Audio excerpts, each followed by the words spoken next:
Ladies and gentlemen, a good morning to you. This is John Cameron Swayze in the NBC newsroom in New York. Over a good deal of the storm area today, the forecast is for better weather, which is encouraging news to many thousands of people. We'll have details of this top subject during the broadcast. Threat of a fuel oil strike in hard-hit New York City increases. Boston's truck drivers' strike is still in progress. Our direct reports of the morning take us to Washington, to Paris, and to London. More news in a moment, but now your announcer. I'm sure you don't have to be reminded that winter weather makes for bad driving and increases the chances of traffic accidents. The fact is that the accident rate in winter months goes up as much as 50%. And it's easy to figure out why. Snow and ice on the windshield cut down your visibility. Icy streets and roads make skidding easy. So if you have to drive in bad weather, remember to take every precaution for your safety. Use chains on your tires. Keep your windshield free of steam and frost, and above all, drive slowly.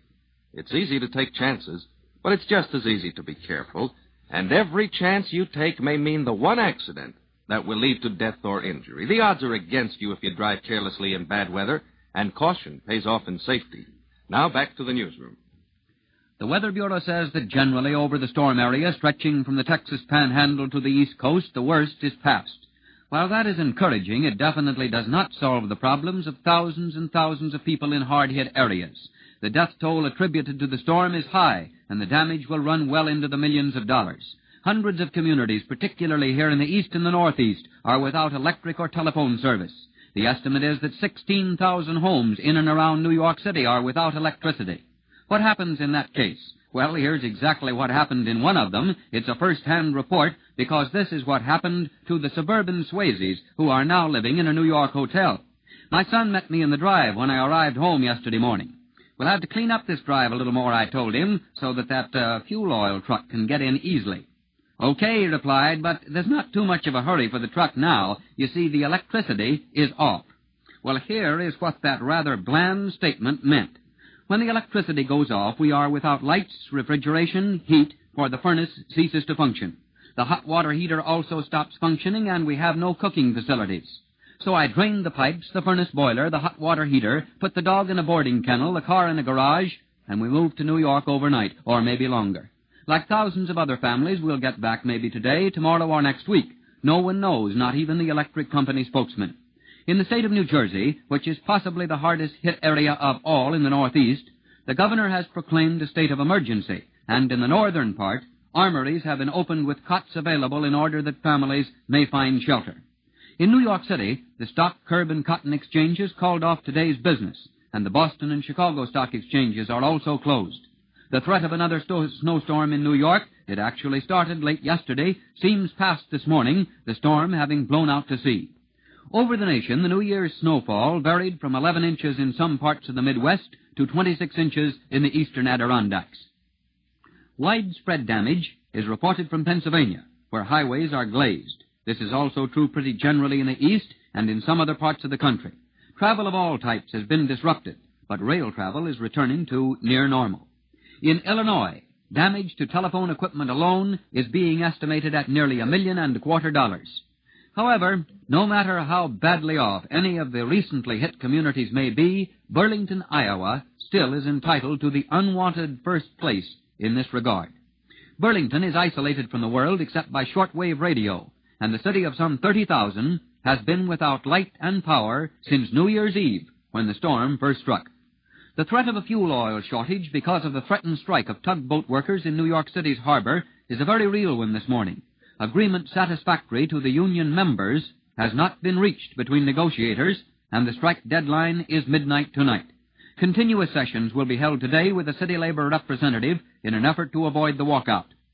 This morning, the federal government is moving to aid the people in the southern states struck by the recent tornadoes. The people have already done much to help themselves. The fatality toll now stands at 22, and damage is estimated at $1.5 million. In Milwaukee, Wisconsin overnight, 12 firemen were overcome by smoke in a fire which knocked out half the burglary circuits of one supplying company. Incidentally, in that New York fire, which was mentioned in bulletin form during yesterday's broadcast, 7 buildings were damaged, several persons injured, and because of foam rubber stored in one of the buildings, it was one of the smokiest fires in Manhattan's history. This morning, a small cannery tender, the Spencer, is breaking up on a rocky shore of the Alaskan coast, and so far 2 rescue vessels have turned back because of the weather. A Coast Guard cutter and a Navy tug have had to put in for shelter because they began to ice up while en route to the Spencer. The number of persons aboard the cannery vessel is not known. In the overseas news today, the future of the Schumann government in France awaits the action of the National Assembly, which is meeting to vote on the Premier's anti-inflation bill. We're going to have a direct report from Paris in just a few moments in which this will be covered. It may be remembered that Premier Schumann said that an unfavorable vote from the Assembly would mean the end of his particular government. In Athens, it's reported that Greek troops are now tracking down guerrilla rearguard units. These units had stayed behind the retreating rebel forces in an effort to block entry of more government reinforcements into Konitsa. Word from Jerusalem says that Haganah, once referred to as the Jewish underground, but which has now assumed the proportions and activities of a militia, is convinced it can successfully defend the Jewish state. The information comes from one of its officers, who adds that Haganah also feels that such an effort in a partitioned Palestine, though it would be ultimately successful, would take from 2 to 3 years and be costly in lives. The UN Security Council at Lake Success will meet on Tuesday to tackle its most recent problem, the Dominion of India, Dominion of Pakistan dispute over the fighting in the princely state of Kashmir. And NBC monitors here this morning that the Pakistan cabinet is meeting to make formal reply to the charges brought by the Dominion of India. Now for our morning travels. First to the capital for Arthur Barrio in Washington. It's pretty early in the morning to begin tossing percentages around, but the old fractions and decimals are playing a very active role in our lives. So today we have the cold fact that in the week ending December 27th, wholesale prices of 900 commodities rose 0.3%. That's the 8th straight week that the price curves on the wall charts have headed toward the ceiling. And now we stand within 2.5% of the all-time high of May 1920. Food prices, we're told, dropped 0.2% the same week, but that still doesn't provide for a display of steaks on the bargain basement counters. And because steaks and chops are still high, Agriculture Secretary Anderson thinks we'll all be asking for meat rationing within the next few months. Anderson hopes that meat and meat alone will come under a new coupon regime, and that meat rationing will cause the prices of other foods to behave themselves. The reasons for high prices of meat? Well, Anderson says there's only one answer, a big demand. Otherwise, this morning we're having the calm before the storm. Congress comes back Tuesday, and House Speaker Martin has caused visions of tax cuts, a short-range foreign aid program, and extension of rent control to whirl round our heads. Martin says the House will probably pass a tax reduction bill this month, just to let the White House know what's in the wind. But it's a cinch the Senate won't maintain so fast a pace. Echoing Speaker Martin's statements is House Majority Leader Halleck. Halleck told me late yesterday that tax reduction fits right into the GOP program for bringing down high prices. So the Capitol's standing by for action. This is Arthur Barrio in Washington. Now we span the Atlantic to hear from Paul Archinard in Paris. The political truce which lasted barely through the holidays is ended. Today, the French Parliament is meeting in an extraordinary session which may decide the fate of Schumann's cabinet. For the Premier is determined to ask for a vote of confidence on his financial policy. Early next week, there may be a cabinet crisis in France. The situation has arisen over a debate on the tax plans of the government. Amendments followed amendment in the National Assembly, and Finance Minister Meyer saw his projects lose their effectiveness while the government's majority kept reducing as the days went by. The National Assembly as a whole paid more attention to local interests back home than to a drastic financial plan whose object is to save the franc. On the other hand, the upper house, which is not elected by popular vote like the Assembly, showed greater understanding for the Cabinet's tax proposals. The government has therefore introduced a new tax bill, which is very much like the first project, with the amendment of the upper house included. Schumann will stake the fate of his cabinet on this new proposal. He will force Parliament to assume its share of responsibility for unpopular measures, and in case of failure, he will throw the responsibility of a cabinet crisis right into the lap of the National Assembly. And now that the $300 million interim aid agreement has been signed with the United States, French financial experts point out that more credits will be required. The interim aid will cover purchases of wheat, coal, and fuel oil, but it will not suffice to import food for cattle, meat, sugar, and various products. This is Paul Archinard in Paris. Next stop, England. Come in, Don Cook in London. In far-off Rangoon, nearly halfway on around the world from London, Burma today becomes an independent and self-governing nation.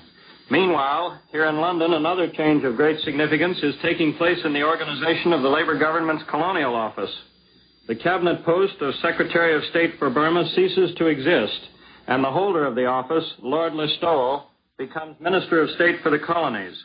Both changes are examples of the statesmanship of the Labour government's colonial policy, for which Prime Minister Attlee is in the main responsible. Burma is the first nation to declare its independence from the British Crown since the American colonies won the Revolutionary War. Burmese astrologers picked today as the most favorable day by the stars for the independence celebration. The Union Jack will come down from Rangoon Government House, and the Burmese national flag will go up in its place. Then Sir Hubert Rance, last British governor of Burma, will drive in procession through the streets of the city and embark aboard the British cruiser Birmingham for home. Lord Listowel's new post gives the Labour government 3 ministers to deal with colonial affairs. Though the Union Jack is going down in Rangoon today, the sun still never sets on Britain's far-flung colonial possessions. In Britain's present economic difficulties, the colonies remain a prime asset. One of the 3 ministers at the colonial office will be traveling in the future to deal with problems on the spot throughout the world, while the other 2 direct policy from London. This is Don Cook in London. Here in the United States, in the labor news, the first day of the cables workers' strike in 4 companies appears to have cut down the amount of traffic that is normally handled with the Pacific. However, it apparently did not reduce the flow of transatlantic messages, as the companies say supervisory employees were able to handle all traffic. In Boston, the strike of some 6,000 AFL truck drivers is now in its 3rd day, and there are no signs of settlement. Virtually the only truck traffic is that of food, fuel, and medical supplies. 450 companies are involved. In Manila, the gasoline shortage has been eased through an at least temporary settlement of the strike of major oil company employees. An overnight speaker in this country was the Navy's Director of Public Relations, Rear Admiral Felix Johnson, and the Admiral told the graduating class at Annapolis that the public should get all the information possible without violating security. He said, in part, it's up to us to tell the taxpayers what is being done with their money. More news in a moment. Now, your announcer. Is your child's school giving him the best possible education to fit him to do his job as a citizen? In many American communities, the answer is no. For throughout our country today, millions of children are going to school in crowded classrooms, are doing without essential supplies such as paper and textbooks, and in many cases are being taught by poorly trained substitute teachers. Many of the best teachers in our school systems have been so overworked and underpaid that they've left their profession, and their places are filled with inadequate teachers or not filled at all. And the reason for all this? You, as a parent and a taxpayer, simply haven't been paying enough attention to what's been going on. The situation can be corrected if you will investigate the educational conditions in your community and join with community groups to take positive action that needs to be taken if our children are not to be cheated out of the good education they deserve. Now, once again, back to the NBC newsroom. Near Salem, Oregon, a logging truck crashed through a bridge along a country road, completely wrecking it. And then officials learned that the stork was expected in 3 homes separated from hospitals and doctors by the missing bridge. So the county borrowed a movable bridge from the state and is making an all-out effort to get it installed. And unless the stork shows an awful burst of speed, they figure they'll make it. In Philadelphia, the city needed new motor cars for official work and advertised for bids with the old city cars offered as trade-ins. They received 2 offers from dealers who said they would supply new cars and pay additional cash as well. So Philadelphia is buying 258 new motor cars, trading in old ones, and making $10,000 cash on the transaction because the dealers can resell the old trade-ins for such a high price. That's the story, folks. John Cameron Swayze saying goodbye from the newsroom in New York. This is NBC, the national broadcasting company.